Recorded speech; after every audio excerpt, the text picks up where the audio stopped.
చీకటులు గోడ కట్టి వెలుగులు బంధించలేరు. చదపురుగులు జతలు కట్టి ప్రళయాగ్ని ఆత్మలేరు. మత ఛాందసవాదులు మా ఆత్మను చల్లార్చలేరు.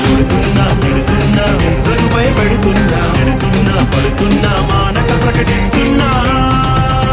స్వార్థ ప్రకటన మా జన్మ హక్కురా, స్వార్థ వలనే జన్మించినామురా. మా మట్టుకైతే బ్రతుకుట క్రీస్తు